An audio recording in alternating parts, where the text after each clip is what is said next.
Welcome, Daphne. It's so great to have you. Thank you, Dr. Wills, for the introduction, and good afternoon, everyone. It's my pleasure to be part of this conference. These are my disclosures,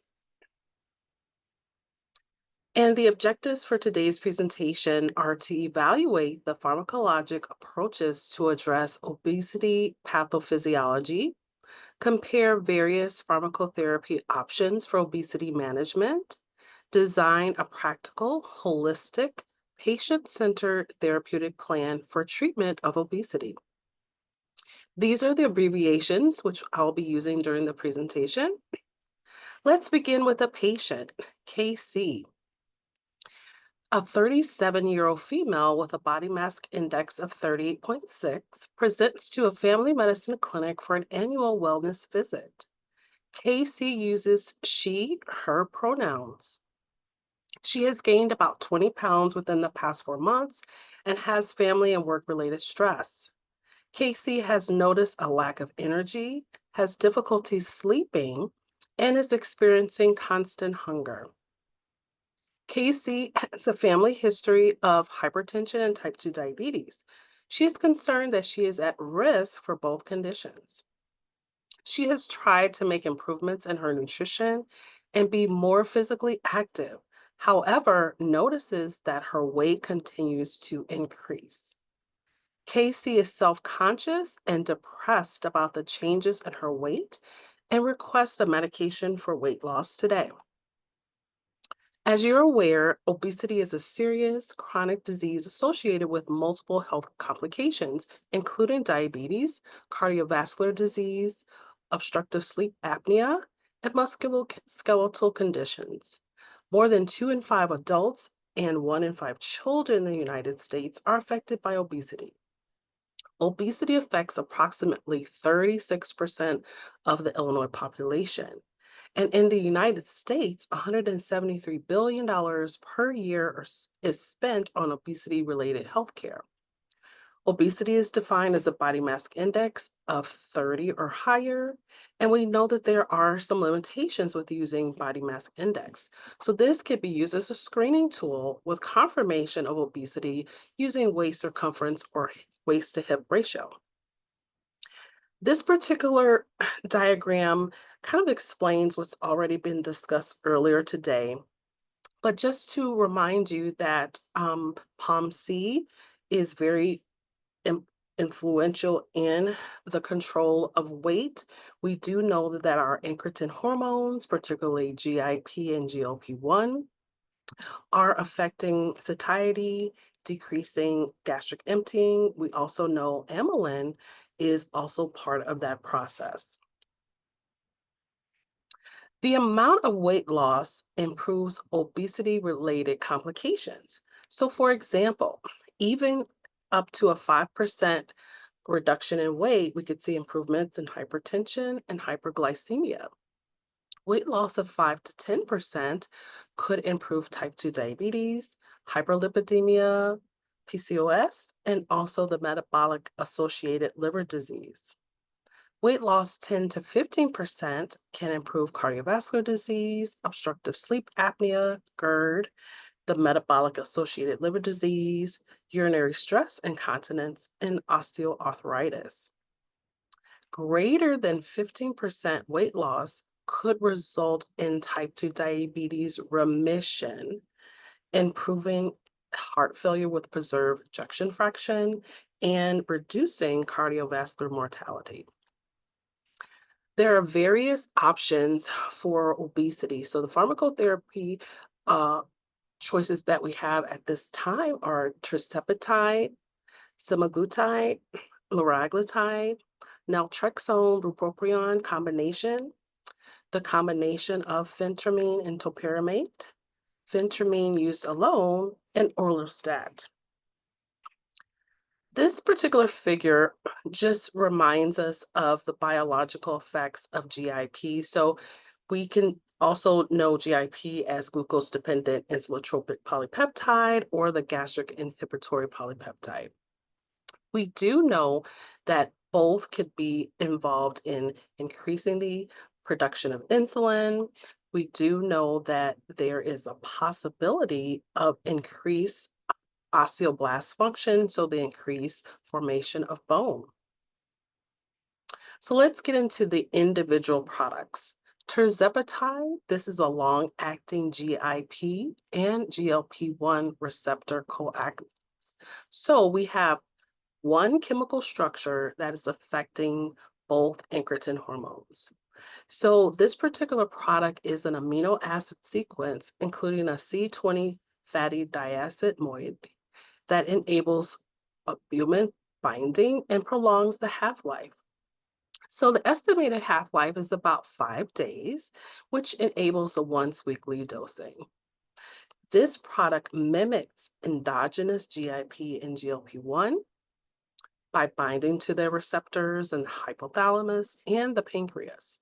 So the product with the weight loss indication is called Zepbound. So the dosing is similar to Manjaro, which is the type 2 diabetes indication.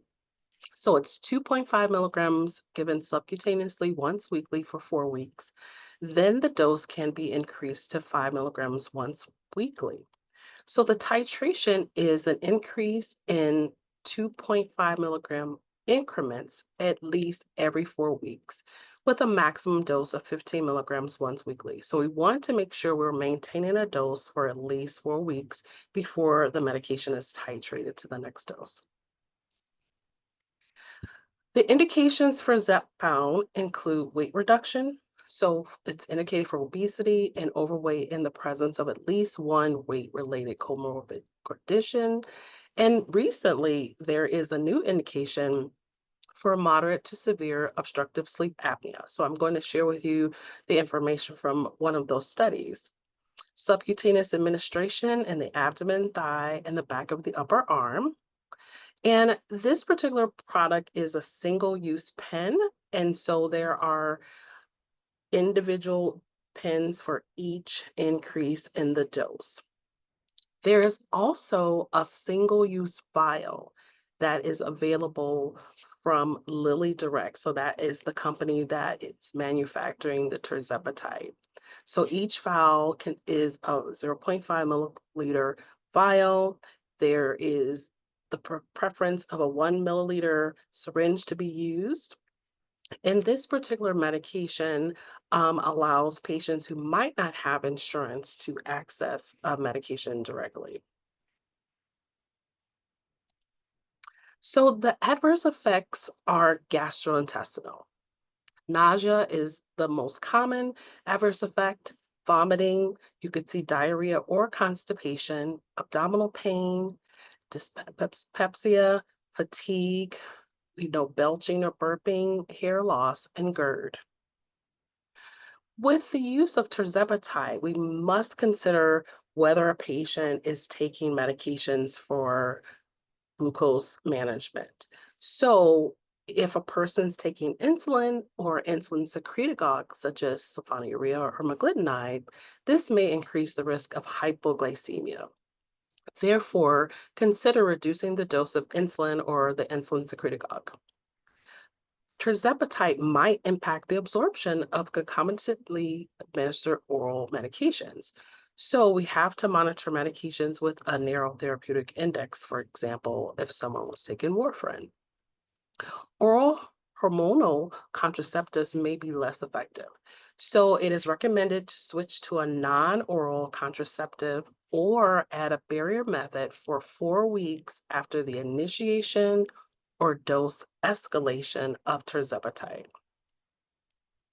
There are several warnings and precautions with tirzepatide, so including an update in the prescribing information to include ileus, so severe gastrointestinal disease, has been documented, as well as acute kidney injury, acute gallbladder disease, acute pancreatitis, hypersensitivity reactions, and also pulmonary aspiration during general anesthesia or deep sedation. So oftentimes before a procedure, they are recommending that patients hold tirzepatide for a week. Hypoglycemia, like I mentioned just previously with use of insulin or insulin secretagogue. Diabetic retinopathy complications have been documented in patients with type 2 diabetes. Suicidal behavior and ideation has also been documented, and the risk of thyroid C cell tumors has been documented in animal studies. I would like to review a few trials with tirzepatide. So, SURMONT 1 was a 72-week, double blind, placebo controlled phase 3 trial that randomized more than 2,500 adult patients with a BMI of at least 30 or at least 27 if they had at least one other weight related complication. These complications included hypertension, dyslipidemia, obstructive sleep apnea, and cardiovascular disease. The patients also had to report unsuccessful dietary effort to lose weight. The doses in this particular trial were 5 milligram, 10 milligram, and 50 milligram. That was compared to placebo. This was including a 20-week dose escalation period. And the lifestyle intervention included counseling sessions, a nutritional deficit of 500 calories per day, and at least 150 minutes of physical activity per week. And the results are such. We will see for the first figure A, you'll notice that almost 21% of change in weight for persons receiving tirzepatide 15 milligrams. You see 15% body weight change, so a reduction of weight of 15%, even with the lowest dose. If you look here, this is just another figure to show that as well. But at the bottom, we have the treatment regimen versus the efficacy estimate. So would be considered the real world application. So if you notice that there were patients who received even a 25% weight reduction. So 36% of patients were able to see that particular decrease in weight. So there were additional effects that were seen with tirzepatide. So the reduction in weight circumference, 14 to 18.5 centimeters versus 4 centimeters with placebo. Reduced total body fat mass, so 33.9% versus 8.2% with placebo. Risk reduction of progression to type 2 diabetes by 93%. Blood pressure changes. For the systolic blood pressure, there was a reduction of about 7 millimeters of mercury compared to 1 with placebo. And for diastolic blood pressure improvement, that was about 5 millimeters per mercury. Increased heart rate of about 2 to 6 beats per minute was also observed during the trial, and improved lipid profile. So for HDL, an increase of 8 milligrams per deciliter. For LDL, reduction of almost 6 milligrams per deciliter. And for triglycerides, reduction of about 25 milligrams per deciliter.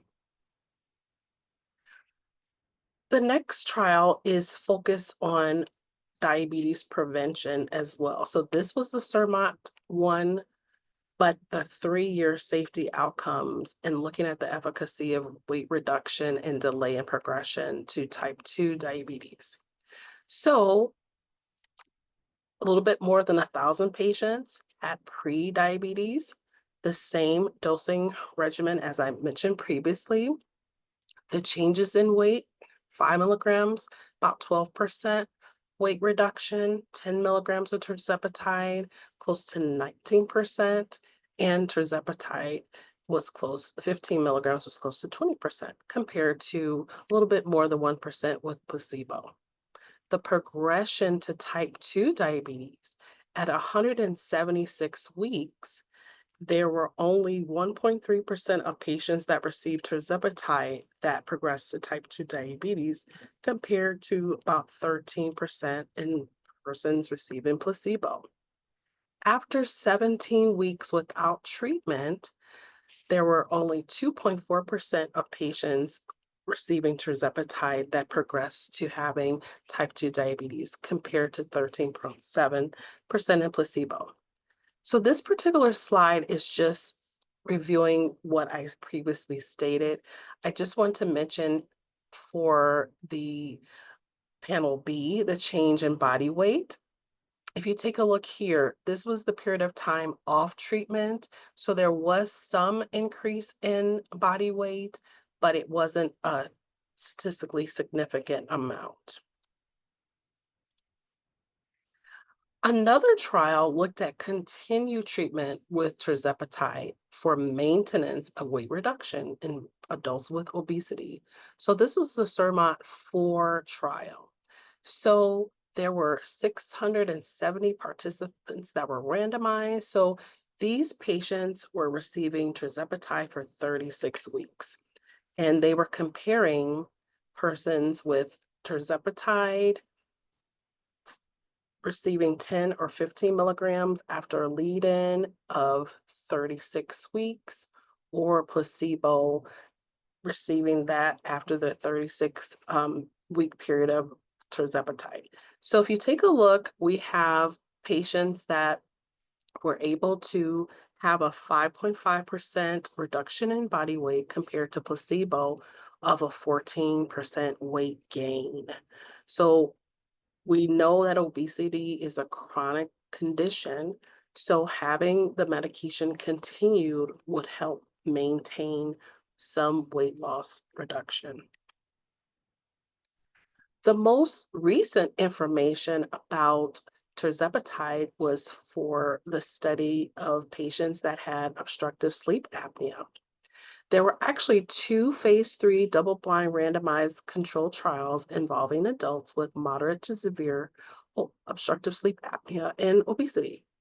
For the first study, those patients were not on positive airway pressure, and for the second study, they were receiving positive airway pressure.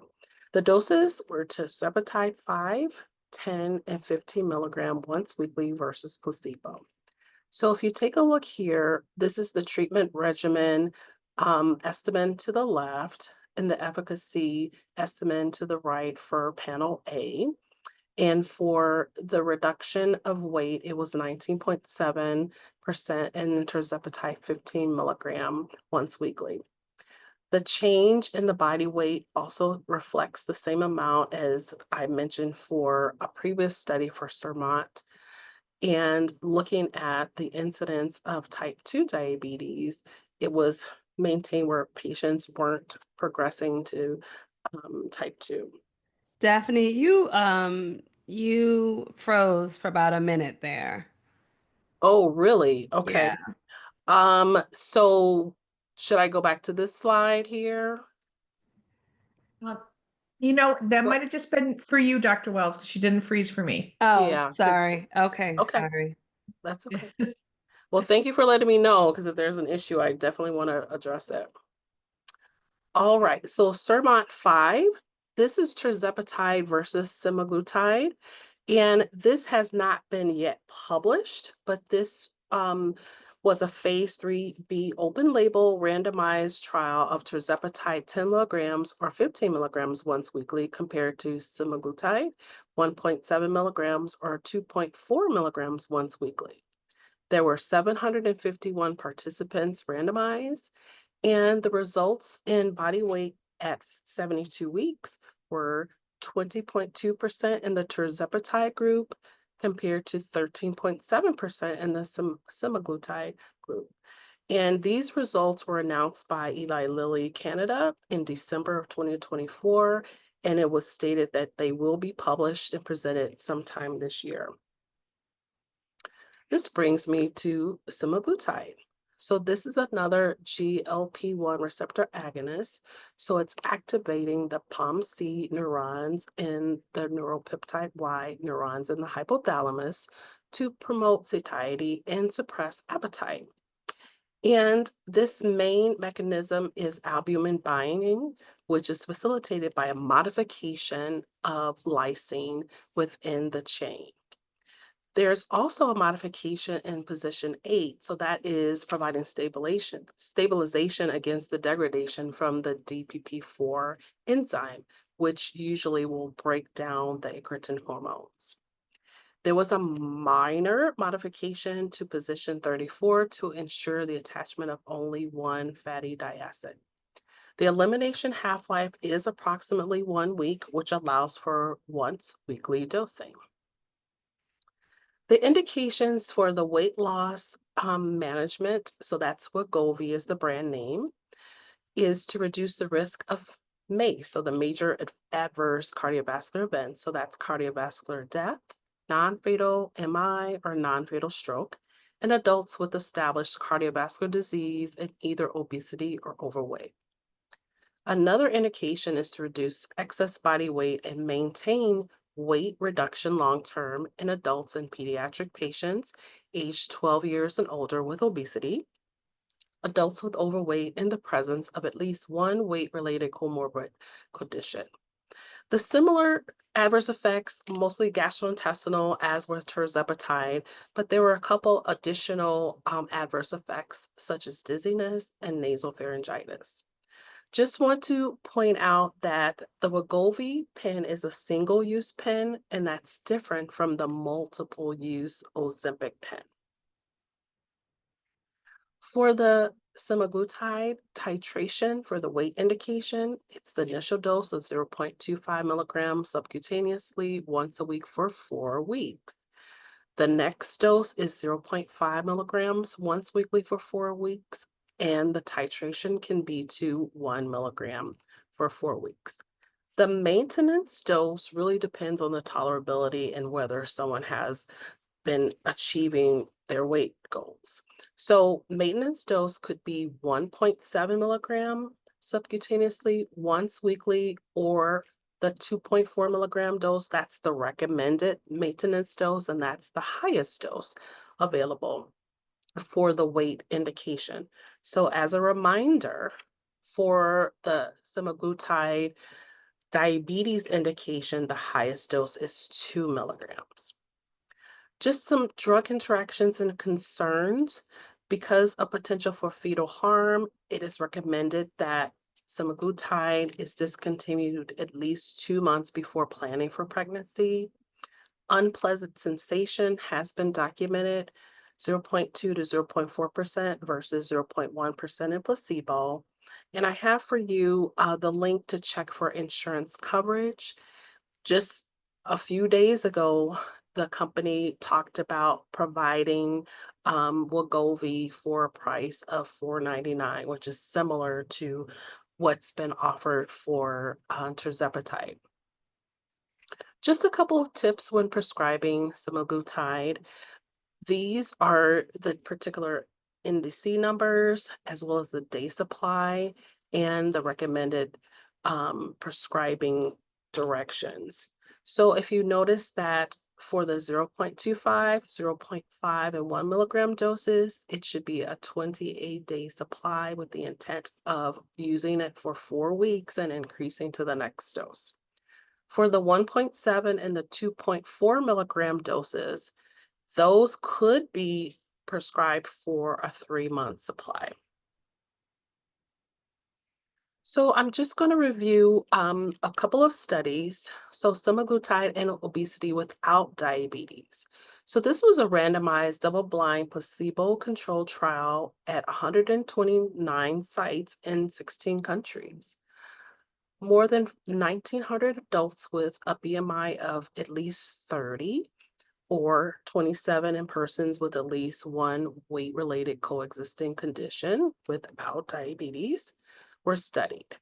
So at week 68, the weight loss in the semaglutide group was 14.9%. So those who were receiving the highest dose of 2.4 milligrams once weekly compared to 2.4% in placebo, and that was statistically significant. So patients were able to achieve 5 to more than 20% weight loss with semaglutide, and 34.8% of study participants were able to achieve at least 20% weight loss. The step 5 trial was looking at a longer period of semaglutide. So this was able to demonstrate weight loss for 104 weeks. This particular slide is just showing the information that I mentioned in the previous slide with the specific figures. And so just pointing out here how this is the a number of patients that were achieving at least 20% weight loss, which is 32 here, and 34.8 for on treatment data.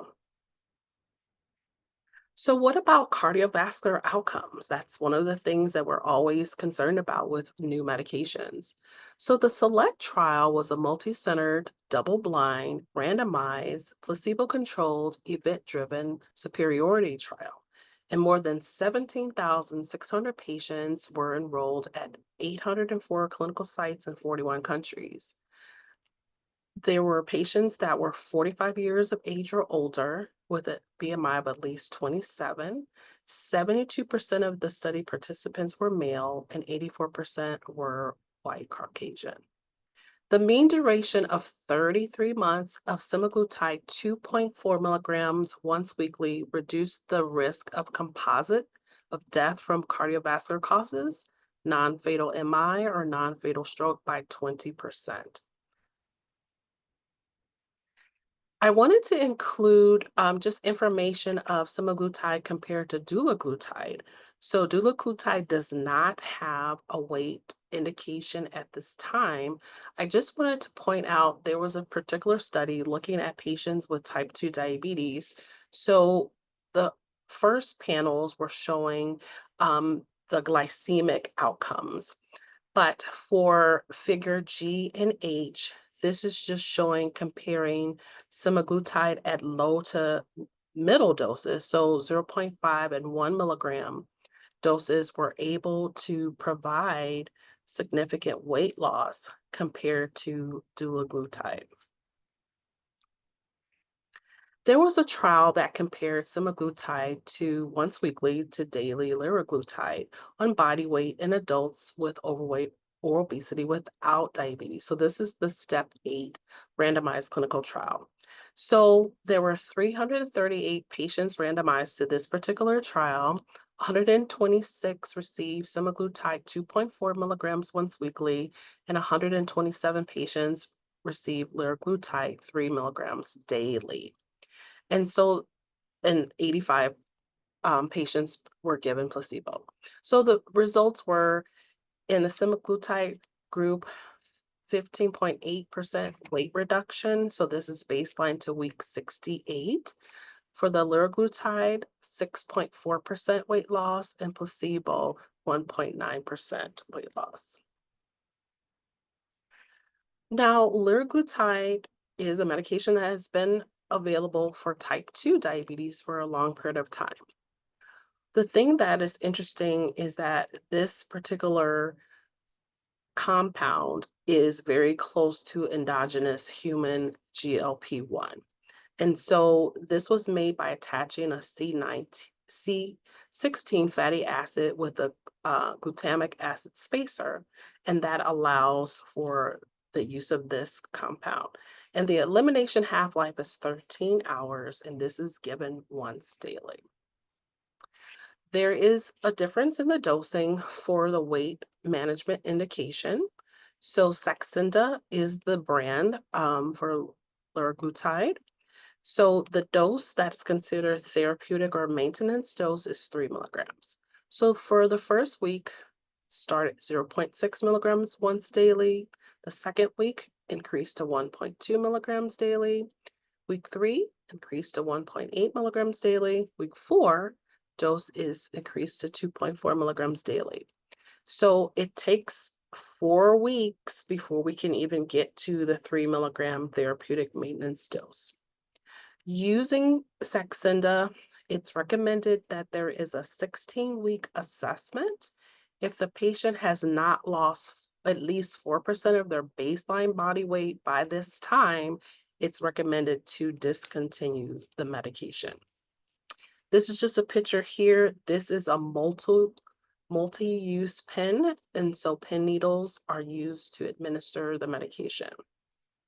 The indications are for adults with a body mass index of 30 or greater, or 27 or greater if they have another comorbid condition. For pediatric indication, for persons 16 years of age or older, body weight above 60 kilograms, and an initial BMI corresponding to 30 for the adults by international cutoffs. There are overall concerns with GLP-1 receptor agonist therapy. So there are positives, of course, but there are also concerns. So the following medical history has to be confirmed before use is contraindicated. So we know that there are certain people who cannot use these medications. So if they have a personal family history of medullary thyroid carcinoma, or MEN syndrome type 2. And there's been an incidence of thyroid C cell tumors 1 in 30,000 to 1 in 40,000 persons. So, with attending an endocrinology conference, it was stated that there's no requirement for thyroid testing to start GLP-1 therapy, but you have to ask the question of personal family history. Certain warnings and precautions that we know of: the risk of pancreatitis, gastroparesis could be worsened or caused, acute gallbladder disease, diabetic retinopathy, acute kidney injury, ileus, pulmonary aspiration. Again, there's a risk of hypoglycemia if it's used with insulin or insulin secretagogue. There have been changes in lean muscle mass and mood changes in suicidal ideation. So I wanted to share information about the effects on lean muscle mass and volume. So this particular table is comparing some of the weight loss medications, so semaglutide, tirzepatide, and liraglutide. And it's interesting if you note it has the body weight change from baseline, the lean change from baseline in kilograms, and the last column shows the fraction loss or gained of lean mass volume as a proportion to total weight loss. So if you notice here, there is considerable loss of lean mass for semaglutide. Interesting that it wasn't as much with tirzepatide compared to semaglutide, but there was conflicting information for liraglutide. So in one particular study, it was a loss in lean mass. There was another one, there was no change. And then there was one where there was a gain in lean mass. What are some other considerations with using GLP-1 receptor agonist therapy? If a patient is receiving medication for diabetes, again, reducing insulin or sulfonylurea doses, consider increased gastrointestinal adverse effects with metformin, and do not use with a DPP-4 inhibitor. So it's a similar pathway for the mechanism of action, so co-administration would not provide additional benefit. Just a reminder that semaglutide is available orally as Rybelsus, and the injectable indication for type 2 diabetes is Ozempic. So only Wegovy has the weight indication. There had been shortages. Now they state that there is no longer a shortage with the Wegovy pens, but you really have to check with the pharmacy, because there are times where I've called our pharmacy at UI Health to see if we had any in stock, and there were none available. There is significantly less weight benefit with oral semaglutide compared to injectable, so only about 3.7 kilograms of weight loss. Just some tips to consider how we can reduce the severity of gastrointestinal effects with the incretin products. Eat bland, low-fat foods like crackers, toast, and rice initially, not something that they always have to do, but particularly when they're administering the drug for the week or the day, noticing how they'll have more of those gastrointestinal adverse effects. Eating foods that are more watery, like soups or gelatin, avoid lying down after eating, and eating smaller, more frequent meals. We've heard a particular brand that's associated with facial changes, but a rapid loss of fat can change the look of the face, including a hollowed look, changes in the size of lips, cheeks, and chin. Wrinkles on the face can increase, sunken eyes can be seen, and sagging jowls around the jaw and neck. So, gradual weight loss can minimize these effects. Hydration, adequate sleep, skin moisturizers, and dietary protein intake may reduce the appearance of these facial changes. The next product is a combination naltrexone, bupropion, which is Contrave. And so these medications are impacting two different pathways in the hypothalamus associated with increased energy expenditure and reduced energy intake. So it reduces the appetite and control the food cravings. So naltrexone is blocking the opioid peptide receptors. So this is removing this natural brake on the POMC cell. So this is hopefully promoting a greater increase in the POMC activity, which could promote weight loss. Bupropion is a weak dopamine and norepinephrine reuptake inhibitor, which is also thought to enhance POMC cell production. With this particular product, it's approximately a 6% body weight reduction in the use of this medicine. So the medication is available in an extended release tablet, 8 milligrams of naltrexone, 90 milligrams of bupropion. And so for the first week, the patient's taking one tablet in the morning.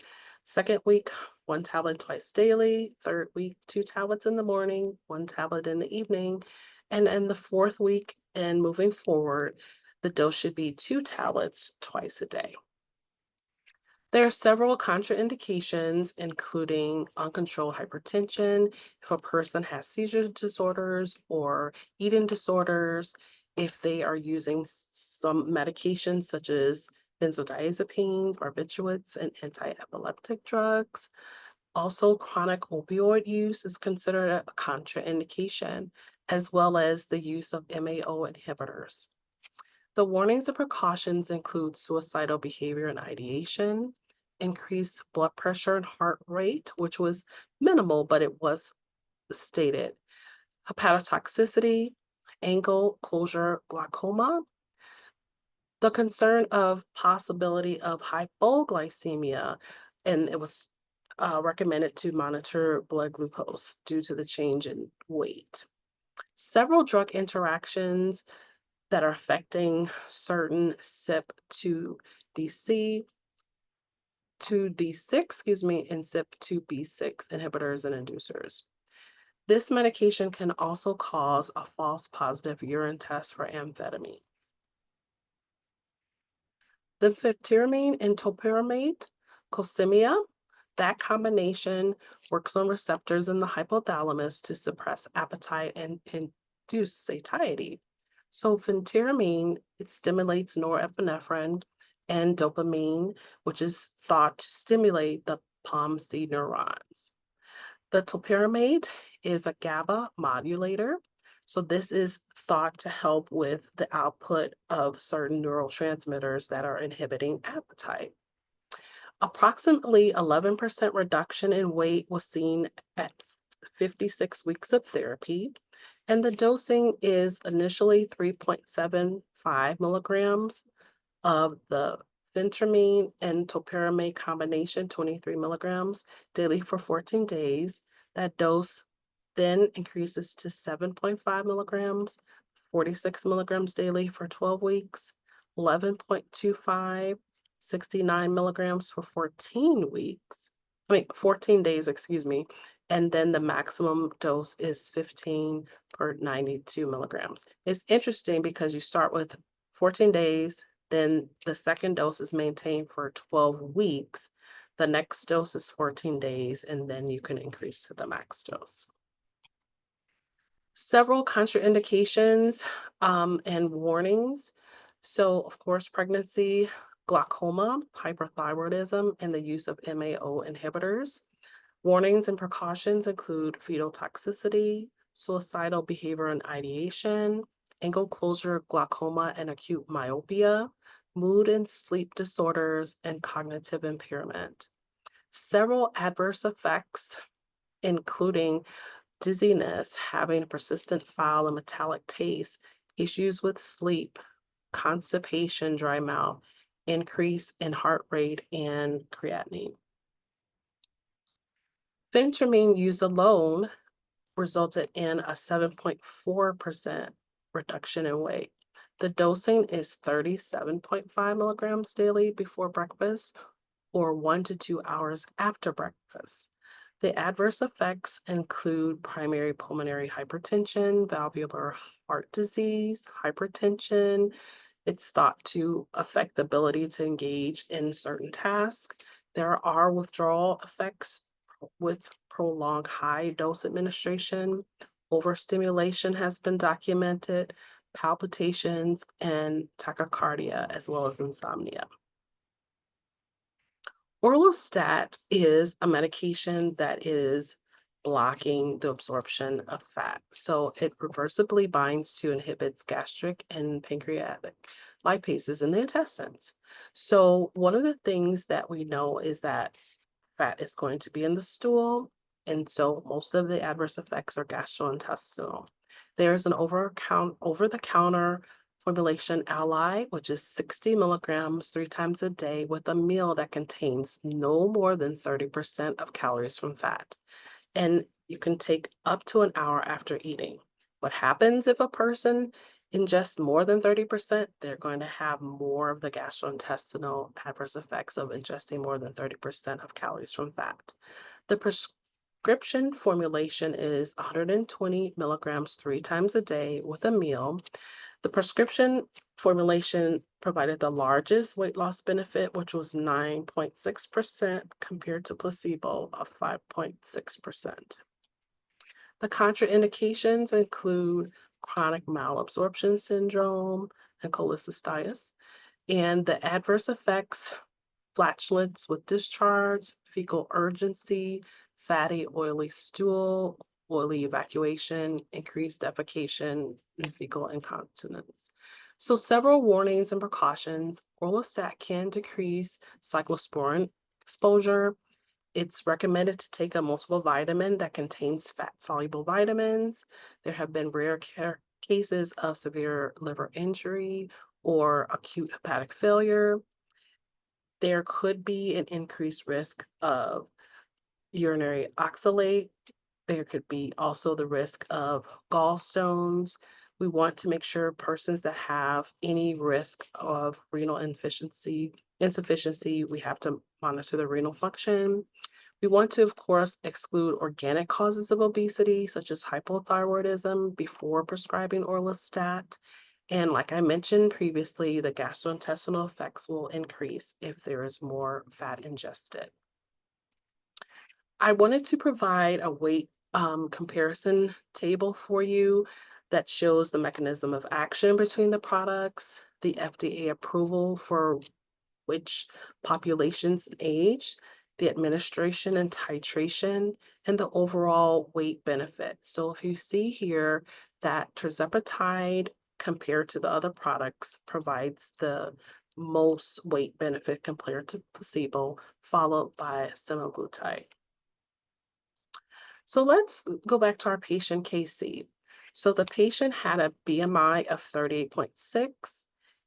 The patient gained about 20 pounds within the past 4 months. The patient has noted a lack of energy and difficulty sleeping, feels constantly hungry, has a family history of hypertension and type 2 diabetes, has made some improvements, but notices the weight continues to increase. The patient also is self-conscious and depressed about the changes in the weight. So how do we select a medication for our patients?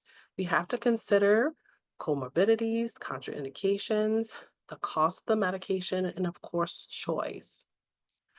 So for this patient KC, we want to make sure that the patient is aware that we have to incorporate lifestyle improvements and provide patient support along with the medication therapy. Oftentimes, patients may think, oh, I'll start a medicine. I don't have to make any changes in my nutrition anymore. We, of course, want to confirm family and personal history of other disease states to make sure it's appropriate for use, particularly of incretin therapies. We want to recommend a medication option which will provide significant weight loss, but we have to consider the patient has other issues, including depression. And of course, consider the costs, prior authorization requirements of the therapy. We have to think about oral versus injectable agents, once daily versus once weekly, whether a pen is multiple use or single use, because a lot of times when there are changes in medications, patients aren't always aware of what needs to be done differently. And slow dose escalation is preferred to reduce gastrointestinal adverse effects. We are aware that our plan is holistic. So, reviewing the My Plate, eating slowly, protein first, eating small portions of food. Recommendations regarding protein include intake of 1.2 to 2 grams of kilogram of body weight to help prevent some of the loss of the body, lean body mass. The physical activity recommendations, a minimum of 150 minutes a week of moderate intensity aerobic activity with at least 2 days of resistance exercise or muscle strengthening activity. Emotional support is very important. We need to consider how the nutrition is going to be impacting medication and, of course, providing education.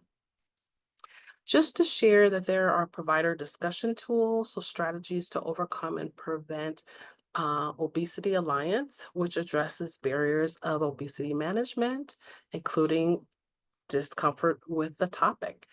We want to assess readiness for the conversation.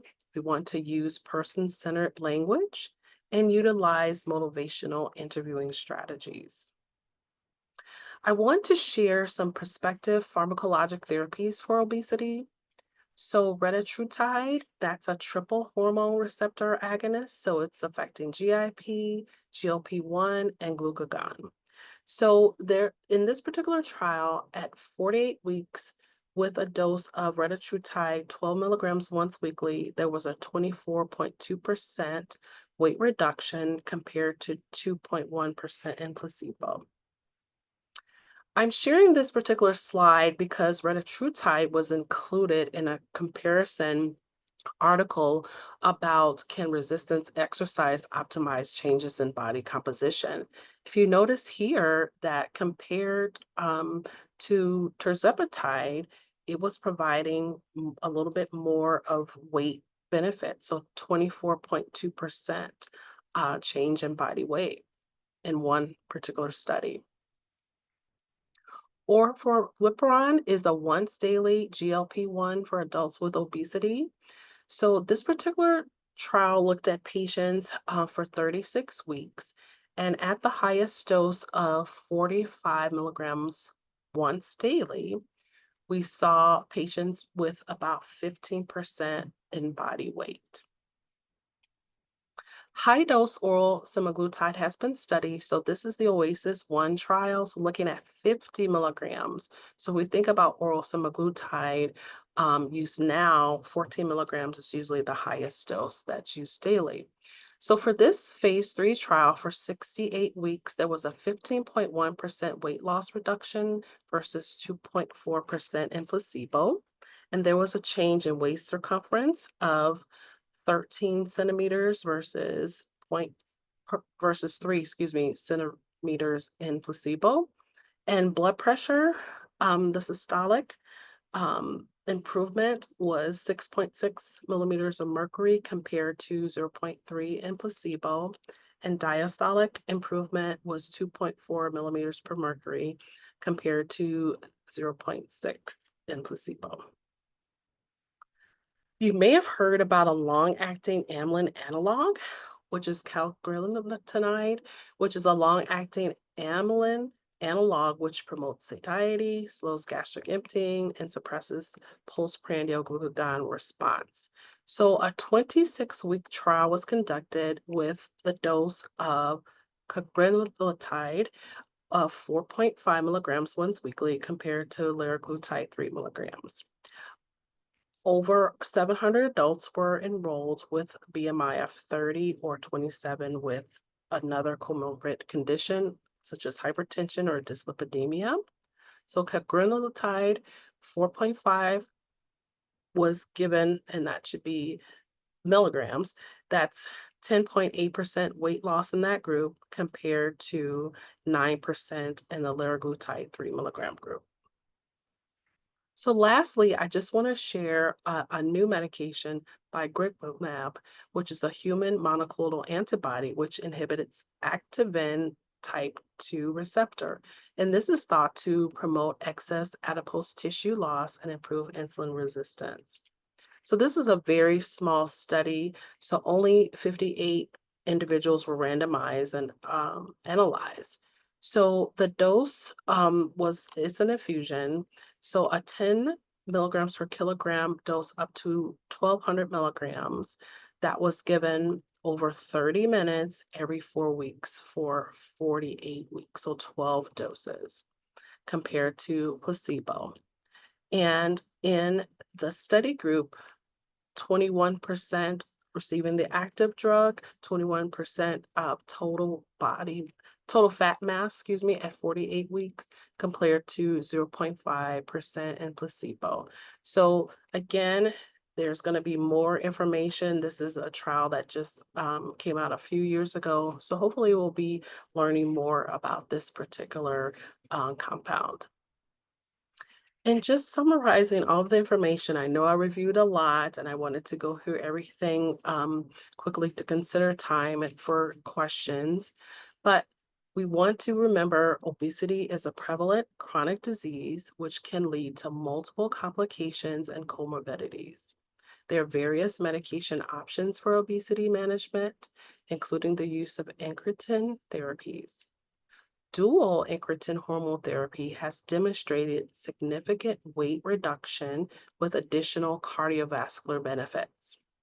Holistic management of obesity includes education using patient-centered language, lifestyle and behavioral interventions, and appropriate medication utilization. These are my references.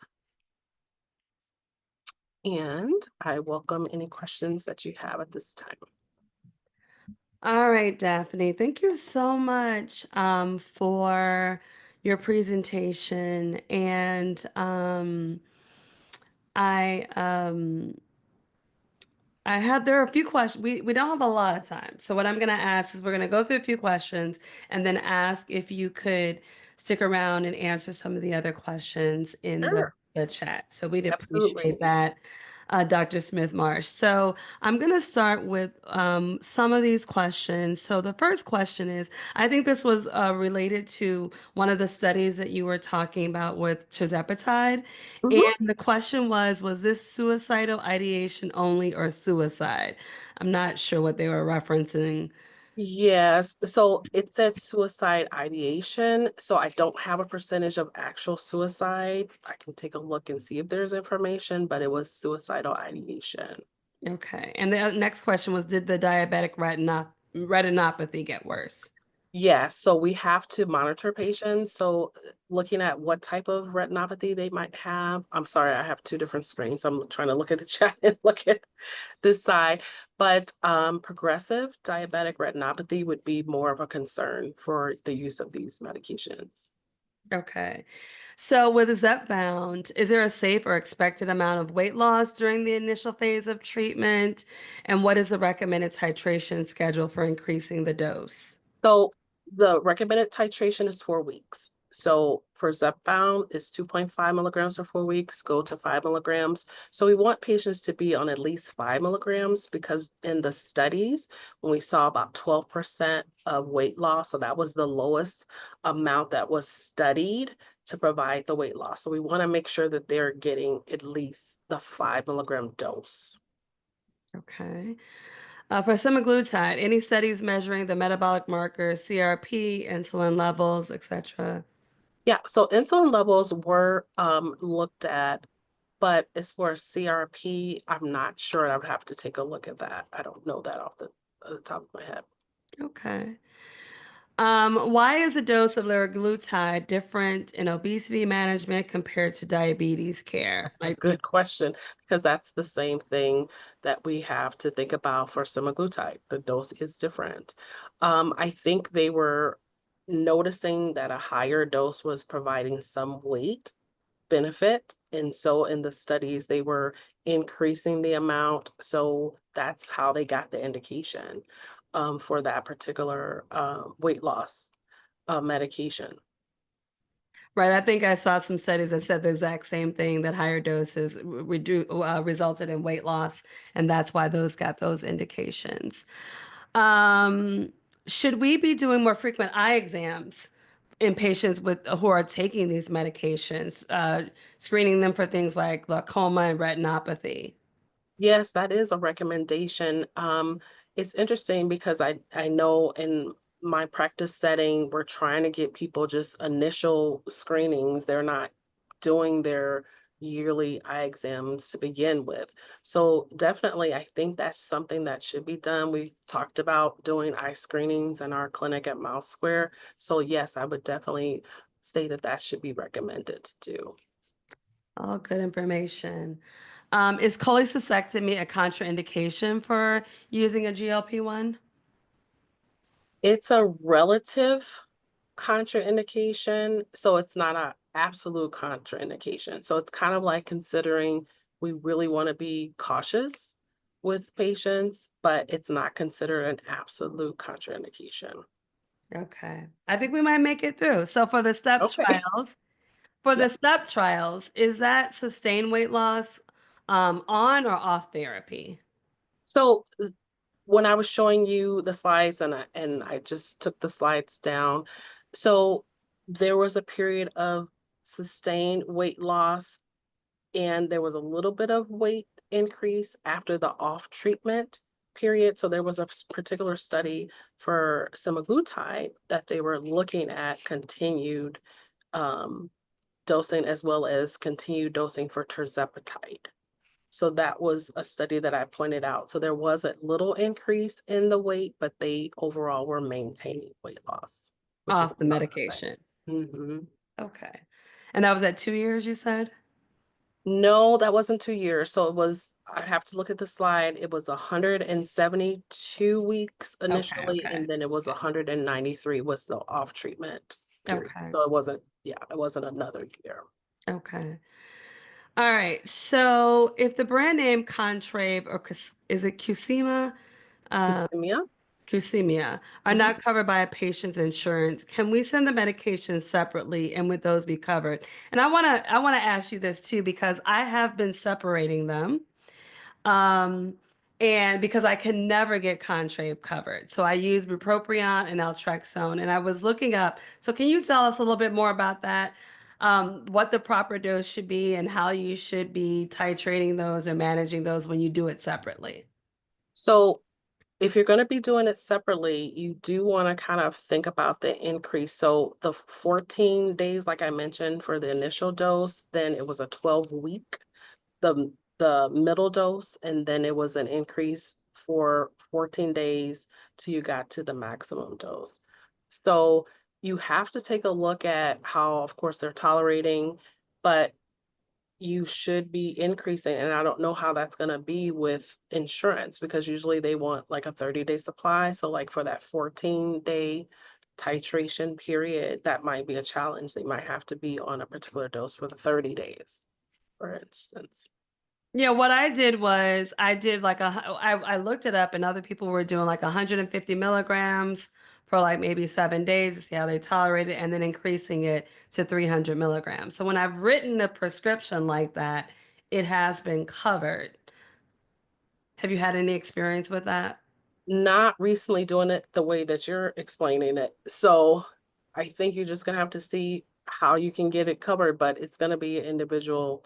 It's kind of hard to say if that's the way we should do for everyone. Right, right, right. There is I don't have the reference. If I find it, I'll put it in the chat. But I looked it up and there was some reference to how people were dosing these medications separately. Mhm. Could you briefly talk about microdosing? We got like a minute here. So microdosing, as far as you're talking about the GLP-1s and the ones that we're talking about dialing doses, because if you are Gotcha. using a medication that has a single dose pen, the only way that you'll be microdosing is to prolong the administration. You can't adjust a single use pen. So it would have to be a medication that you would be dialing if you're doing the microdose, because that the single use pen is going to be difficult to do that. There have been people who've done, like for the tirzepatide in a vial, they were giving much smaller doses to try to deal with the cost issues and to see if they could still just have some weight loss benefit. So that's an example of using that vial for the tirzepatide. Okay. Well, I know we've run out of time, so if you want to go to the chat and answer any other Sure, I see there are quite a questions, few. we'd appreciate that. And we want to Sure, thank you again so much, Dr. thank you. Smith Marsh, for your presentation. It was definitely very comprehensive, lots of information. So we appreciate you joining us today. Thank you so much. Thank you so much.